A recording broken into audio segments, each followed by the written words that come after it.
Welcome to My Forever Home, the podcast.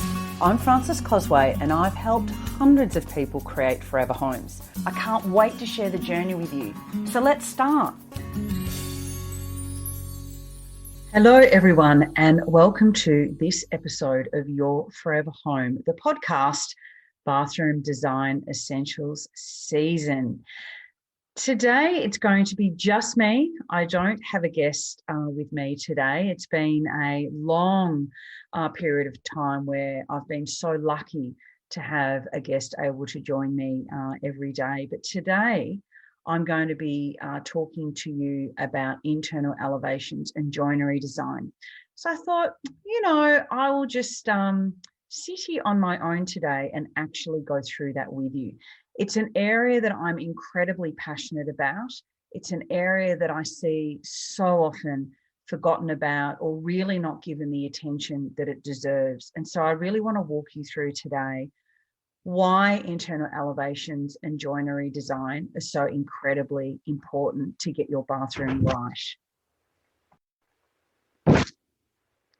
In episode 45, of the podcast season, I actually go into a lot of detail about internal elevations overall and why you should actually use them, not just for your bathroom, but also for your kitchen design and other elevations and spaces within your home.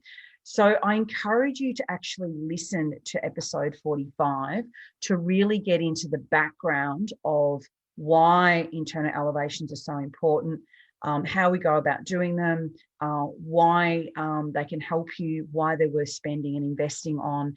So I go into a lot of detail there as well and show some images.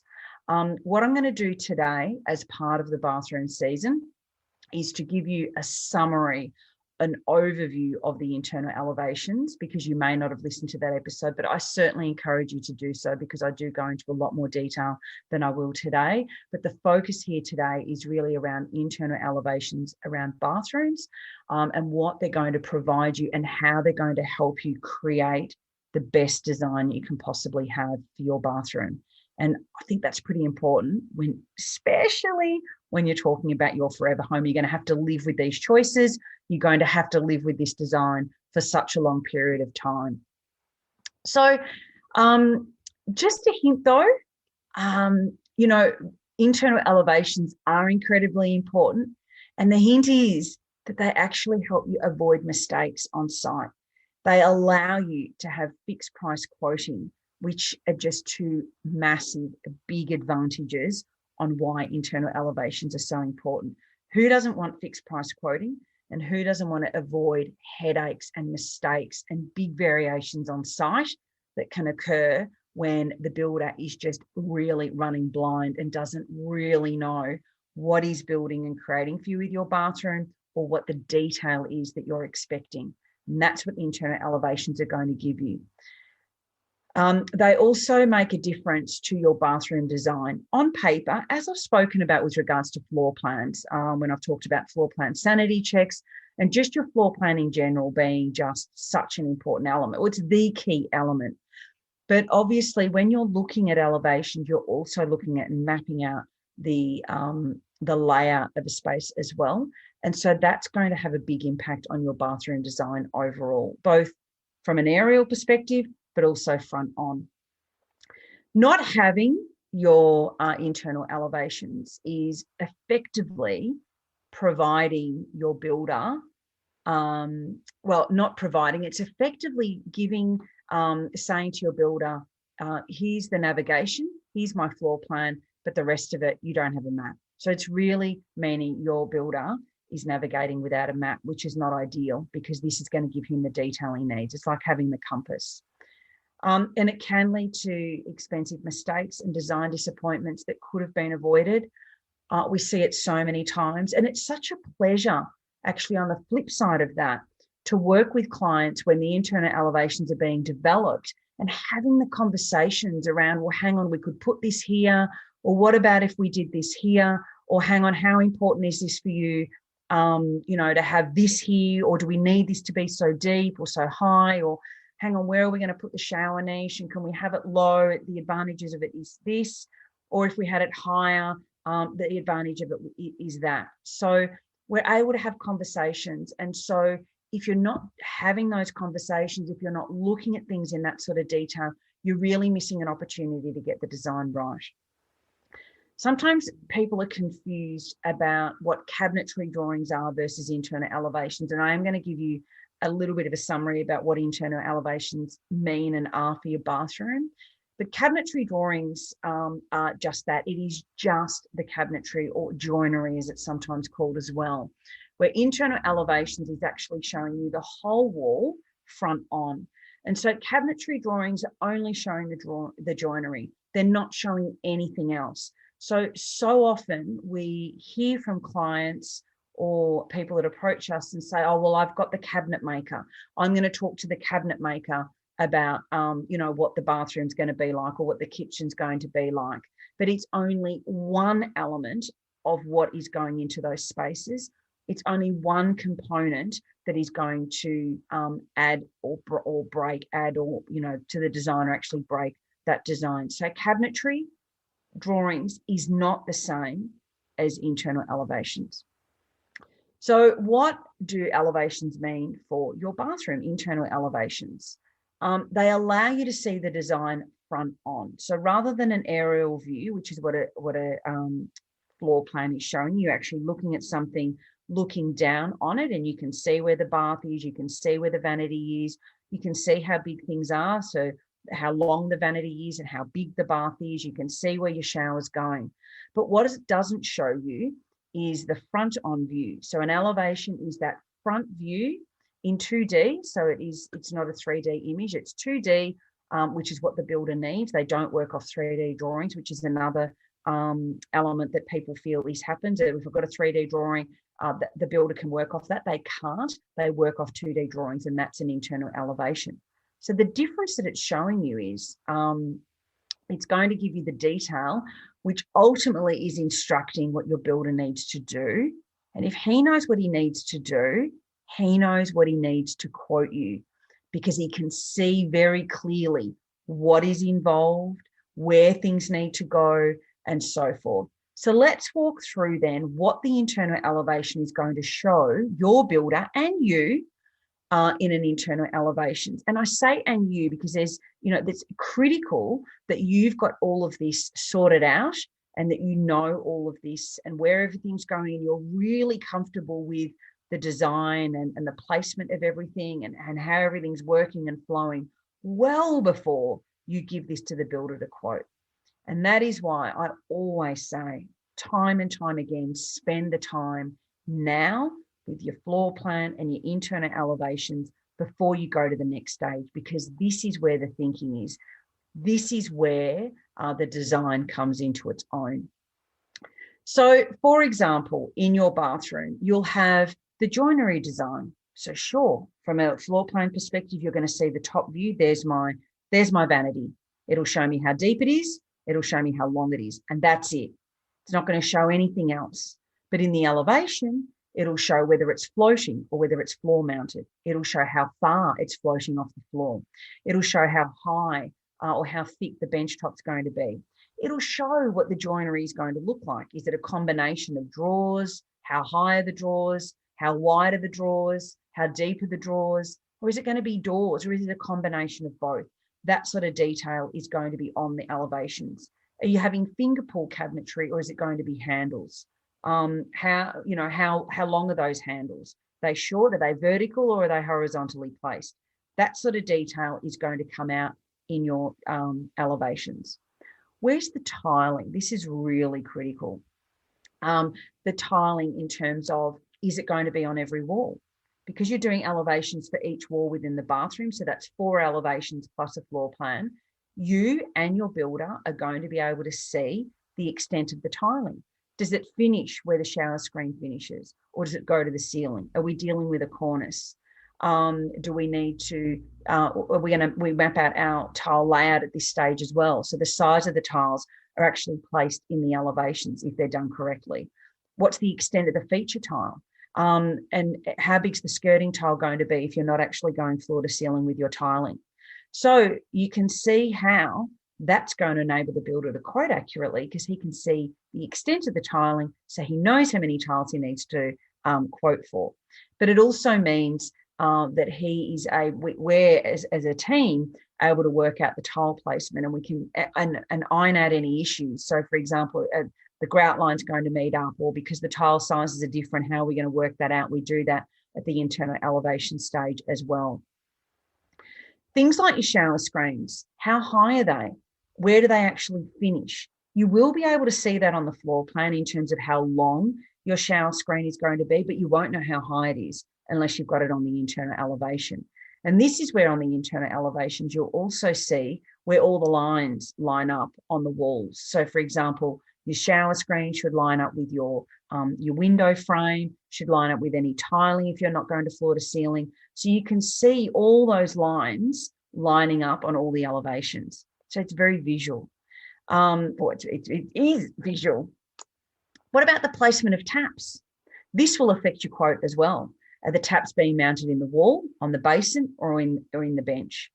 They can see that in the elevations. Are your showers going to be ceiling mounted, or are they on the wall? How high are they going to be placed? And how long is that ceiling rose going to be? Do we need to get an extension arm? If it's mounted from the ceiling, how long is that arm going to be? Placement of towel rails and toilet roll holders. So it's really good. We have so many conversations with our clients about the towel rails. Can they go at the end of the shower? Do we actually need to move things around? How long are those towel rails? How do you know what you're ordering if you don't know what's going to fit in the space? Are they going to be stacked? We're having a heated towel rail. Where's that going to go? We need to make sure it's away from a water source, as I've spoken about in previous episodes. So all of these things are going to be nutted out in the internal elevations. Can you imagine if you're not doing that at internal elevation stage, how many times you're going to need to be on site to talk to the builder about that? How much stress that's going to place on you because you've got to visualize that all with an empty shell, because not everything will necessarily be in place. The builder needs to know these things well before the plaster goes on, because he needs to actually then work out where the noggins go to create support in the walls to hold up your towel rail. You don't just add that to bare plaster. What about your shower niche placements? How high are they? This is where, and I've spoken about this in previous episodes as well, and also in the masterclass, that you need to work out your tile placement so you can work out where your niche is going to go, because that needs to be framed out. So that's really early on in the process. But how long is your shower niche going to be? How high is it? Where's the tiles in relation to the shower niche? What's the finish of the shower niche? Is there going to be any lighting in there? All of those things will come out in the elevations. This is not everyone, but as interior designers, we pride ourselves with our elevations on making sure that we've got all the details in there. So things like, where are your PowerPoints? Are they in the cabinets? Are they above the bench? How high are they above the bench? Do we need to allow for any other things like saunas and things like that? We're doing that at the moment for a client. What about additional, pendant lighting? We'll actually show that there might be a decorative light in that space as well. So you can see how the space is going to function and work when you know where the PowerPoints are going as well. That'll need to be transferred to an electrical plan, but a lot of elevations are not showing PowerPoints. We feel that it's quite imperative so that you can see the functionality and that whole space and its total design is taken into consideration. What about where mirrors are placed? Are they centered? Are they off center? Do we need to allow for anything else? Again, we need to have a noggin so that can be mounted and not fall off the wall. And cabinet placements. From an aerial view, we can see whether that's going to be recessed into the wall, for example, but then front on, how high is that mirror cabinet? Does it go to the ceiling? Is it a little bit low? How wide? That'll show on the floor plan. But in terms of anything else that you're visually looking at front on, that you'll only know that if you've got an elevation. So I suppose what I'm trying to get you to understand is there is so much detail that is exposed in the internal elevations and discussed, and you're able to make clear, rational decisions at this stage because you're not having a build site to go to, and you're not having to think on your feet, I need to make a decision. And that is why it's so imperative to get this done early on and that you actually have internal elevations.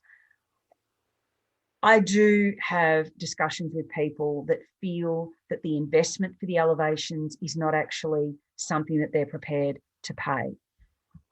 My thought process behind that is, how expensive is it going to be for you, one, to retrofit areas that are not actually ideally how you want them to be? The shower rail's not in the right place, or the towel rail's not in the right place, or actually, the toilet would have been better, in this position. It's another thing. You'll know whether the cistern is built in, or, where's the flush plate going to go, all that sort of stuff. Or is it a floating pan? You're not going to see that in a floor plan. You'll just see a loo from an aerial view.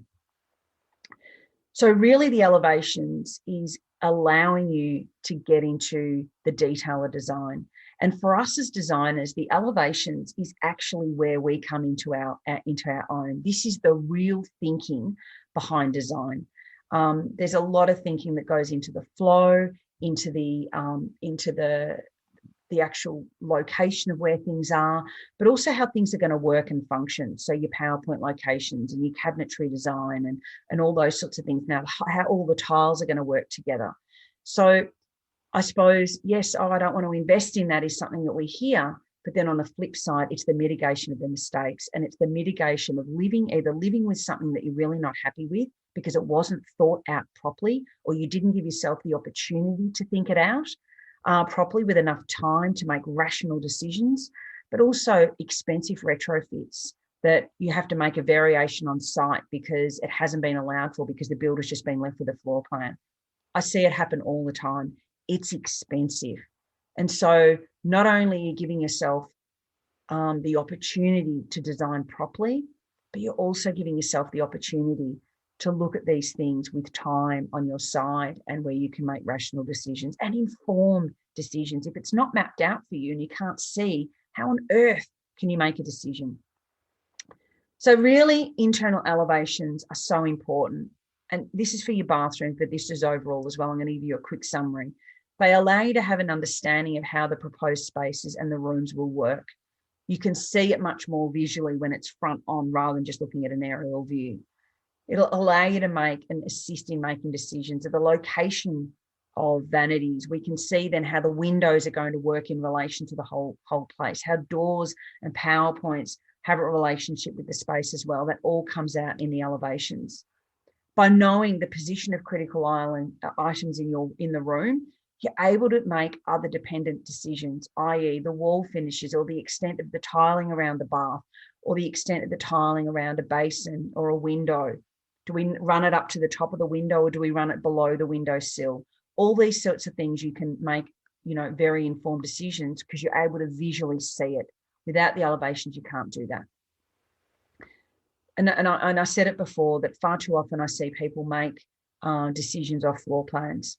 You can't do the cabinetry layout without that, but the minimal design detail, it opens up so much more room for error, misinterpretation, and misunderstanding about what the expectations are on the final outcome without those clear pictures and drawings. It's costly to get it wrong, and it's a key factor in mitigating mistakes by getting your internal elevations. And if you haven't worked with them before, you might be thinking, well, maybe I can't see the value, and it's only when you work with them that you see, wow, how could I ever have designed anything without them? Much of the design thinking is done at floor plan stage, and the critical thinking about functionality and space planning happens with the drawings. This is where interior designers can really show you what we're there to do, and that is create these spaces that work inside. Your architect is really looking at, the floor plan, and then we can tweak and make sure all of those spaces are going to flow and function as you need to. And it takes time to design. Sometimes I don't feel that there's enough recognition of the time and the thinking involved to really get things right. And this is where interior designers do come into their own. And I just know with my own studio, behind the scenes, we're as a team nutting things out. Maybe we could do it like this, or we could have it like that. And hang on, have we thought about this before we even go back to the client? So that thinking as a team is going on. And then we're obviously engaging with our clients, and there's more critical thinking going on. But it's all that critical thinking that makes the design right. So we're using our expertise to bring it all together for you. And then we work through the options. And that is where you're seeing really good design outcomes. Yes, it will cost extra. And by extra, I mean, once you've got a floor plan done, that's only one step in the whole process. But you need to invest to get an expert to get this phase completed and to get this phase right. But the rewards are going to be there in the design that you're going to live with, the way it looks, the way it functions, and it's the mitigation of expensive mistakes that you're going to avoid, because everything's going to be mapped out before you can see what everything's going to be. So I hope that's given you some insight.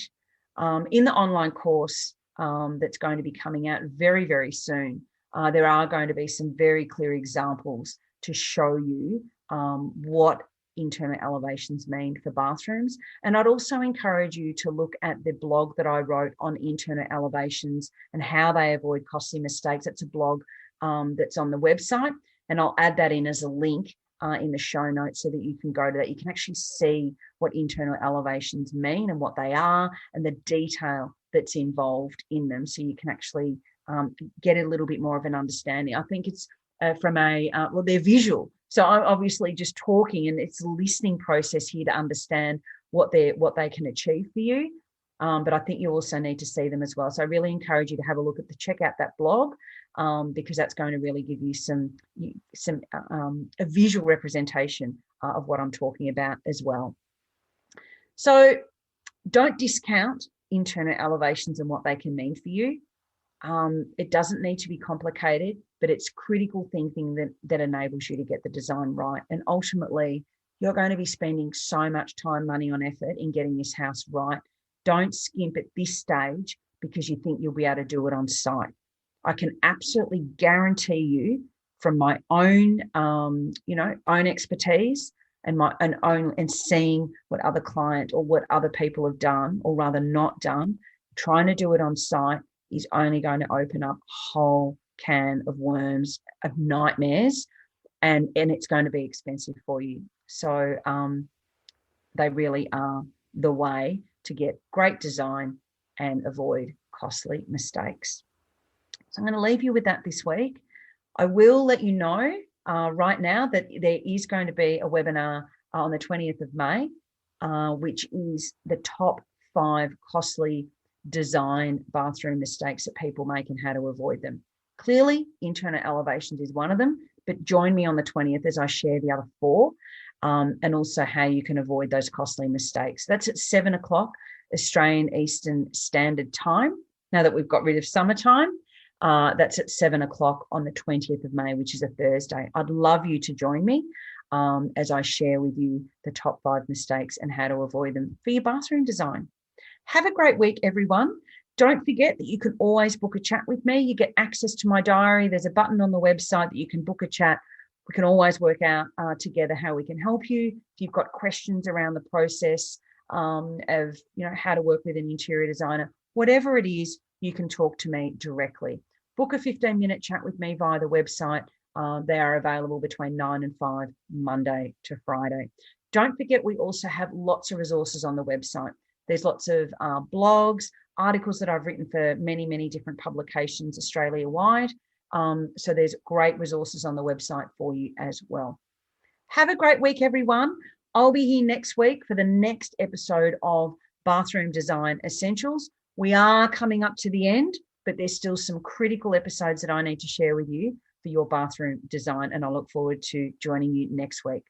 Bye for now. Thank you so much for listening to this episode of My Forever Home. If you're ready to renovate or build a new home and you need help to create a beautiful and functional forever home, you can book a chat with me directly at whitepebbleinteriors.com.au/chat. Have a great day.